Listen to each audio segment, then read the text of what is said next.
Hello, everybody. Welcome to Talk About Houses. I'm Todd. I'm Juana. So today we're going to talk about more anti-flipping stuff. Now, this is Canada, but it could affect us in the U.S. Right, because governments tend to borrow not necessarily the best policies from one another. Yeah, they copy, and stuff moves around. Okay, so Canada is implementing anti-flipping rules for residential real estate, which will come into effect January 1st, 2023, which is getting ready to happen. New law will impose a business tax on profits as the Canadian government is trying to cool down the housing market. So we're going to talk about the specific details of this in a minute, but how well does it usually end when government tries to, so government has taken upon themselves to slow the housing market by taxing more people? Like in general, how does that usually work?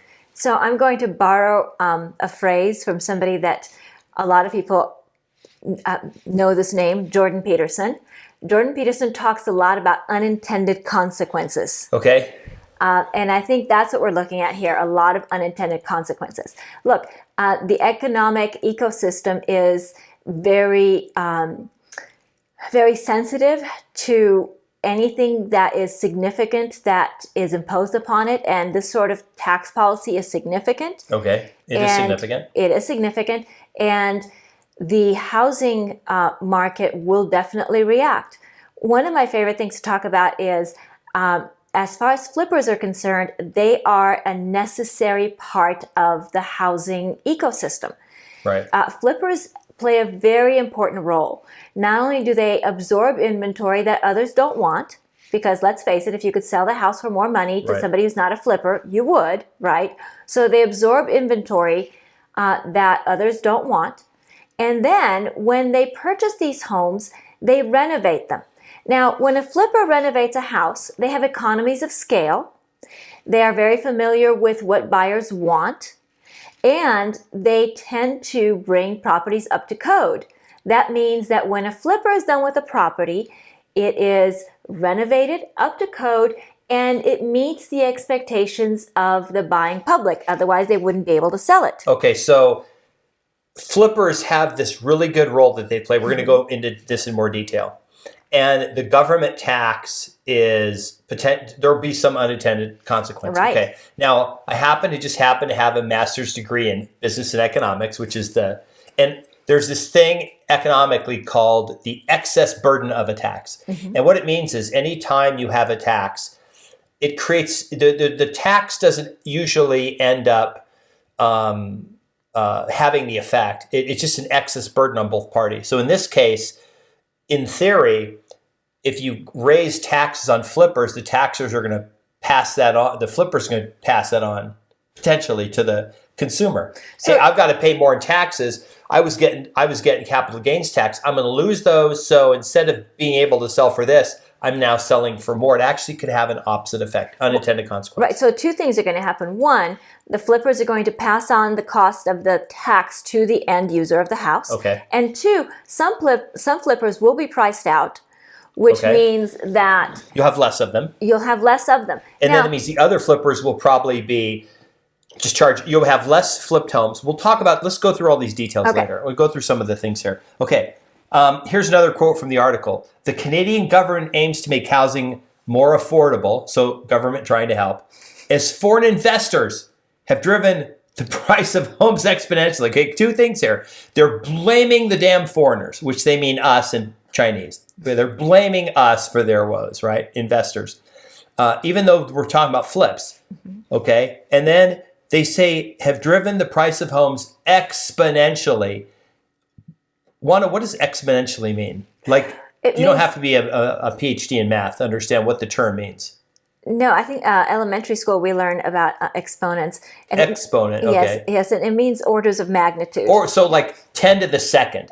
So if you have 10 and you make it to the second, it's 100. So if you double something, it goes from 10 to 20. But if you have an order of magnitude, that little number over the 10 is increased. So orders of magnitude is exponentially is usually made like 10x or some huge number. But they haven't. We're talking percentages that are pretty in line with the U.S. So it seems like they've taken this super crazy approach that, oh my gosh, homes are ridiculously unaffordable. No one can afford a home, even though literally more than half the population owns a house. And they've decided to have this tax, okay? Here's another quote from the article. And then what we'll do is we'll go in, I think that, and we'll go into more details about some of the other stuff. I'll ask you questions, we'll do this. Any flipping tax, the new law will make property flippers pay their fair share. We've heard this before, paying fair share. That's kind of a popular thing. Because apparently, if you're already paying taxes, but you should pay even more, you have to pay your fair share. Okay, here's the big problem. Any property sold in less than a year is considered flipping. Mm-hmm. Okay, so we'll talk about this first because it's up here. And now let's put this in context with the U.S. If any property sold within a year was a flip and taxed at a much higher rate, what are unintended consequences of that? So the assumption that the market will just roll over and go along with it, I think that's a huge thing that apparently lawmakers who are participating in this hyperbole believe. Okay. And that doesn't happen. Look, the market figures out a way. Okay. What about a homeowner who just bought the house and then said, "Oh, I'd rather buy this other house." Right. And now they want to sell the house. Well, so in most of these cases, they do have exclusions for life events, but not for simply changing your mind. So a life event would be somebody dying, losing a job, or something like that. Okay. Just changing your mind. Transfers to a major transfer. Right. But, just the fact that you happen to like the house, 2 neighborhoods over better now, and you'd rather buy that one, that's too bad. Or you moved in and after a month of living there, you say there's too much traffic behind the house. Right. I didn't realize it would be this loud in the morning, and I'm just going to sell the house and move somewhere else. Nope, you're flipping, and now there's a potential. But what about the home flippers? You said that there's unintended consequences. Right. So what happens is, the issue with it is that home flippers, like I said before, they have economies of scale, so they can do the renovations better, faster, cheaper than a regular homeowner can. They tend to bring properties up to code, and they also have a very good idea of what the market wants in a home, which means that they will do renovations that actually positively impact the value of the home. While a homeowner, no offense to any homeowners, I'm a homeowner and I have done this too, will do renovations that suit their needs. So it's not uncommon for a homeowner to paint their son's bedroom blue, those of us that have boys, or to paint your daughter's bedroom maybe pink with glue and glitter on the walls. And I'm sure the princess loves it, but not exactly a broad market appeal. Right. And things like that. The other thing is homeowners tend to do things in bits and pieces, so the renovations tend to be incongruent. So you'll have different flooring types butting up together. You'll have all kinds of things that just don't work well together. So the renovations that homeowners do, not all of them, but a lot of them, tend to not be as professional as home flippers' renovations are, because a home flipper has experience and has the desire to have the home have the broadest appeal possible because they're looking to sell the home to an end user. Okay, so let's go over that really quick. In Canada, they have so the way it works right now is if you flip a house, then 50% of the profit is tax-free because it's long-term. The way their capital gains tax works is the first 50% of profit you make is tax-free, and then the other 50% is just taxed at your normal rate. They call it the business rate, but your normal rate, which is anywhere from like 15 to 25% for capital gains taxes. What they're proposing essentially, for capital gains taxes. So for capital gains tax, you would pay, half of it would be at no tax, and then the other half would be 15 to 25%, basically, right? So it's very lucrative to do this. So you have a lot of this in Canada. You have a lot of flippers. We have more flippers. There are more flippers in Canada than the U.S. Here's what the proposal is. The proposal is that 100% of the thing is now taxed. So that's double. But then it's taxed at what they call the business tax rate, which is literally your personal rate. But in some municipalities, it's like 56%. So you're going from paying, let's say you're at 20% long-term rate, 20%. and you're only paying half of that. You only pay 10% tax. With the new business tax, you could pay 50 or 60% tax. Literally, they're looking at raising the tax almost 5 or 6 times as much for a flipper, okay? So they're going to completely lose out on that. So they're going to have to do one of two things. Either not flip, which means people just have to buy these houses. Well, and let's talk about that one first. So if the flippers are basically taken out of the market, what happens to the housing stock? I think this is a question. That's what I want to talk about. This is a question that really needs a solid answer. And under these circumstances, if you take out the flippers, then the housing stock gets older, it gets dated, it gets dilapidated, and you end up with this hodgepodge going on. Now, who does this really hurt?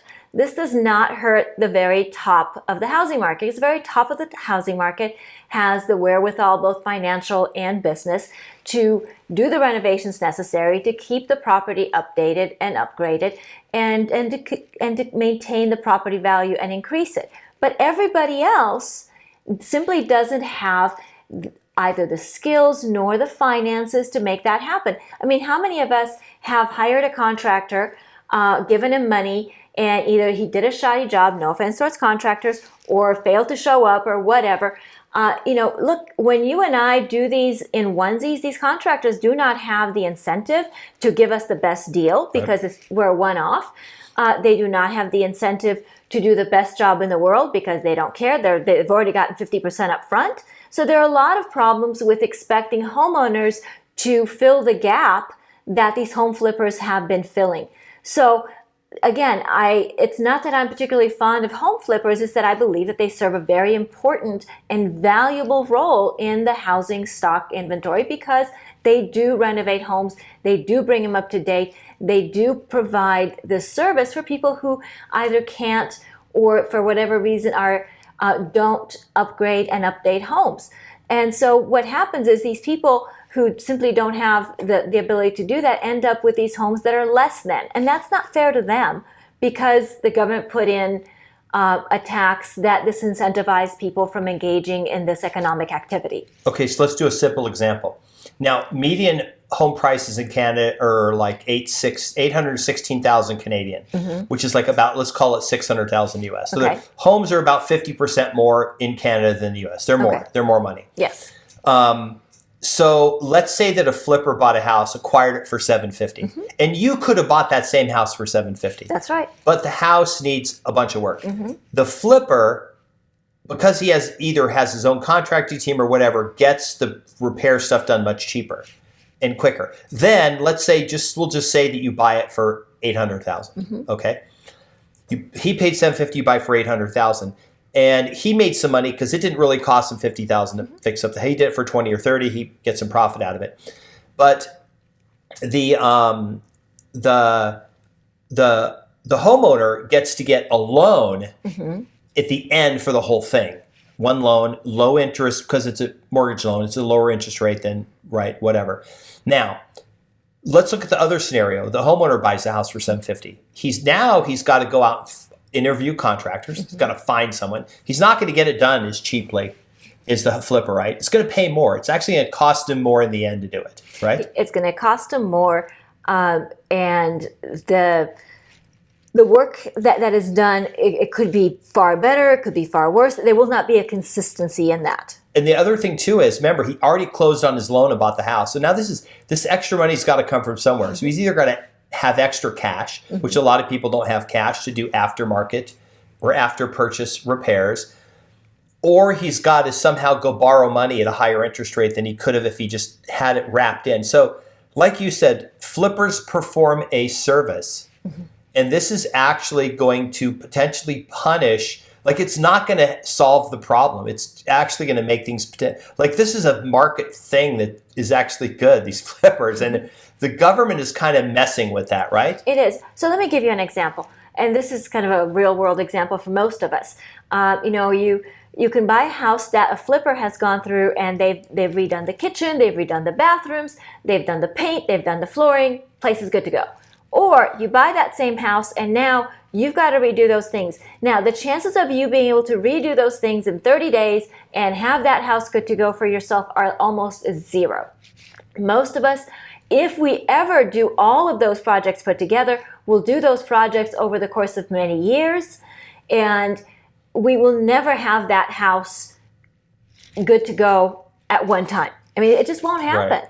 Right. And that's really unfortunate because we all deserve a house that we can enjoy from the day that we move in. So I personally think that flippers are good for the housing market. I think that they're good for buyers. I think that they're good for sellers who can't otherwise sell the property to someone else. Oh, that's another thing. We went through this in Vegas for a while where there were houses that didn't qualify for financing because they were too low price, and because there's a minimum floor for lending, and because they were in such disrepair they couldn't get like an FHA loan. And what the flippers did is they made the houses pretty nice so they could qualify for FHA. And now those, we probably don't. The market's not low enough where that is an issue now, but still you have these lower end buyers who are buying these dumps. That now that they're going to lose this availability to pay a little bit more and have a really nice place. Also, Juana, imagine this. You just acquired a flip, and now you're finding out that because you're probably not going to be able to get it sold before the 1st of January, you're going to have to pay this huge tax. Maybe you structure the deal with the buyer so that you don't actually close on it for a year so it can become a long-term capital gain again, and you can avoid the Sandy flipping tax. Which is what I said earlier. I said, the market will figure out a way. So if I was the investor who was flipping the property, I'd say, okay, Mr. Buyer, here's the deal. The house is worth this much today. It'll probably be worth a little bit more a year from now. So here's what we're going to do. Let's say the house is worth $800 today. I'll sell it to you a year from now for $900. If it appraises for less, so long as it's not more than, whatever. So long as it doesn't appraise for less than $25,000 less, we're good to go. And in the meantime, that down payment, that 20% down that you're going to put down the loan, you're going to put that as earnest money, and that's going to be released to me, because if you don't close on the deal a year from now, I get to keep that money as liquidated damages. Now, I'm not charging you rent because that's extra income to me. So there are all kinds of ways that you can structure this so that it works for the investor. Excess burden of the tax. The tax, the buyer is going to pay this in some way. The flipper just going to say, we have to own the house for a year, so we don't have to pay this massive amount in tax. So you're going to pay that, and how you're going to pay it is through this thing you just mentioned. We can't close for a year. You can move into it with a contract saying you're like take early possession, but you're going to release all the EMDs. You can't change your mind. And I get all the money. You get to live there effectively for what you've put down as a deposit. And then, the other problem is they may not qualify for a loan, or if something may happen. Right. So what happens if the buyer doesn't qualify for a loan for a year later, whatever. So the bottom line is that this actually hurts the people that it was supposed to protect, right? This actually hurts buyers. So buyers are not going to get homes that are as nice. Buyers are going to have to get involved in all these ways to have a workaround around these taxation laws, or buyers are going to end up with homes that are less than, which isn't fair to them either. So in this instance, the hyperbole of the government saying that homes are exponentially more makes for good rhetoric and for good headlines, but at the end of the day, it hurts buyers, it hurts sellers, and it interferes with a market that works pretty efficiently. Okay.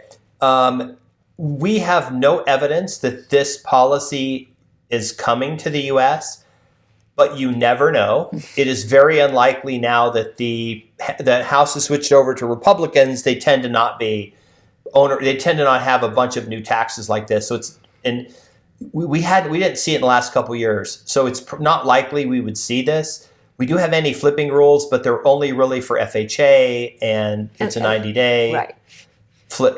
So it's in some instances it's long. It's 180 for certain things, but the bottom line is that we still have flippers, and our real estate market is actually.